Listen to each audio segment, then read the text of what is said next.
තෙරුවන් සරණයි සියලු දෙනාටම ප්‍රාර්ථනාවන් ඉටුවන දවසක් වේවා. ට්‍රැවල් විත් රංජි අපි අද ඉන්නේ අනුරාධපුර පූජා නගරයේ. ඉතින් විශ්වයේ ශක්තිමත්ම ස්ථානය කියලා පැවසෙන රුවන්වැලි මහසෑය රැඳුන් අභියසට යන්නට ඉස්සෙල්ලා මෙහි විශේෂත්වයක් තිබෙනවා. අපි ඒ ගැන අහලා බලමු. බටහිරාසන කියලා කියන්නේ බටහිරාසන කියන්නේ දෙන්න තමයි ගොඩක් අමාරු ඒක අපි එමු දැන් දේවාල වලට යනවා සමහර ගිහිල්ලා දේවාල වලින් දැන් ගප් මාත්‍යා කියනවා රුවන්වැලි සෑයට යන්න ගිහිල්ලා ඉන්න අරයකා මෙයාකා මලයකා ඉන්න ඔක්කොම යා පොඩි කොටෙන් දෙන්නේ ඇවිල්ලා මේ උතරින් ඔය විදිහට මේමයි කරන්නේ කියලා යවන්නේ බටහිරාසන. බටහිරාසන කියන්නේ ප්‍රාර්ථනා කළට තමයි. ඒ කියන්නේ ඒකේ විශේෂත්වය තමයි මේ සෑය රඳුන් හදලා තියෙන්නේ. මේක තමයි ඉස්සල්ලාම හදපු ආශ්‍රම. ඉස්සල්ලාම හදලා තියෙන ආශ්‍රම. ඒ කියන්නේ චෛත්‍යයේද ඒක හදලා තියෙන්නේ මේ වැව එක්ක මේව කරගෙන තමයි.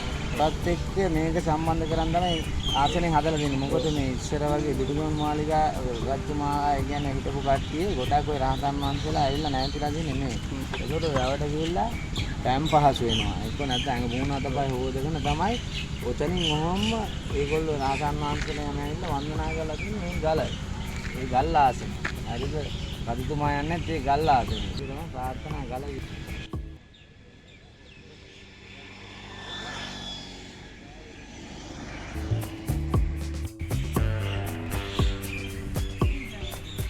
සම්බුදුරජාණන් වහන්සේගේ ද්‍රෝණයක් පමණ ධාතුන් වහන්සේලා තැන්පත්ව තිබෙන දුටුගැමුණු රජතුමා විසින් නිර්මාණය කරන රන්මැලි මහා සෑය ප්‍රාර්ථනා ඉටුවන ප්‍රාර්ථනා ගලට යන්නට කලින් ඔයාලා තවමත් ට්‍රැවල් විත් රංජි YouTube channel එක subscribe කරේ නැත්නම් subscribe කරන්න, like එකක් දාගෙන යන්න, ඔයාලගේ අදහස් පහලින් comment එකක් දාගෙන යන්න.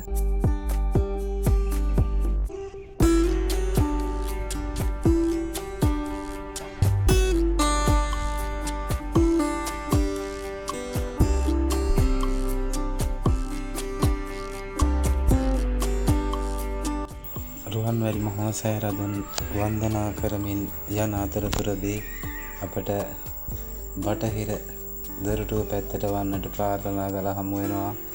ඔයාලට පේන මේටි පඳුරු බැඳලා තමන්ගේ ප්‍රාර්ථනාවන් ඉෂ්ට සිද්ධ කරගෙන තිබෙන ආකාරය. ඒ වගේම අපිට දැන් පේන්නේ මේ බටහිර දොරටුව දිනපතා වසා තිබෙන බව අපිට කලින් පැවසුවා. අභයවැව දෙස බලාගෙන තමයි මෙන්න මේ ප්‍රාර්ථනා ගලට කාසියක් විසි කරමින් තමන්ගේ ප්‍රාර්ථනාවන් සිදු කරන බැතිමතුන් විසින්. වැව දිහා බලාගෙන කාසිය වෙන්නේ දැම්මහම මේ ප්‍රාර්ථනාව ඉෂ්ට වෙනවා. ඉතින් ඔයාලගේ තියෙන ඇති ප්‍රාර්ථනා ඇති ඒවා ඉෂ්ට සිද්ධ කර ගැනීමට රුවන්වැලි මහා සෑයේ ඇති ප්‍රාර්ථනා ගල අසලට පැමිණ ප්‍රාර්ථනා කරන්න. තවත් ලස්සනම මේ වගේ වීඩියෝ එකකින් හමු වෙමු. ඉතින් ඔයාලා සියලු දෙනාටම ප්‍රාර්ථනා ඉටුවන අනාගතයක් වේවා. මේ ට්‍රැවල් විත් රංජි ජය වේවා.